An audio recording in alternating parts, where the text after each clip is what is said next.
नमस्कार सबैजनालाई। म आज पनि आइपुगेँ।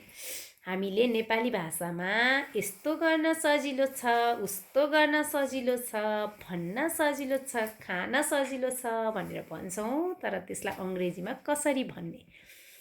हामीले अङ्ग्रेजीमा भन्दाखेरि it is easy to plus V1 use गर्ने। जस्तै भन्न सजिलो छ, it is easy to say.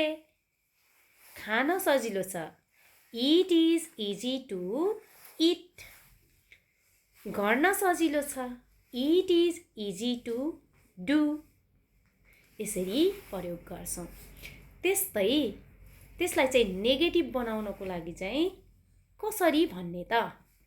Negative बनाउनु पर्यो भने हामीलाई यस्तो उस्तो गर्न गाह्रो छ, सजिलो छैन भन्नु पर्यो भने it is not easy to. यसरी इजीको अगाडि नट थप्यौँ भने चाहिँ के हुन्छ त? नेगेटिभ फर्म हुन्छ, सजिलो छैन भन्ने अर्थ लाग्छ। जस्तै पैसा कमाउन सजिलो छैन, it is not easy to earn money. त्यस्तै दिन सजिलो छैन, it is not easy to give.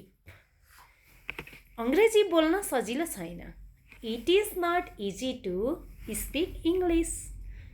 त्यस्तै अङ्ग्रेजी सिक्न पनि सजिलो छैन, it is not easy to learn English. यसरी प्रयोग गर्छौँ। हजुरहरूले पनि प्रयोग गरेर राख्नुहोस् कमेन्टमा।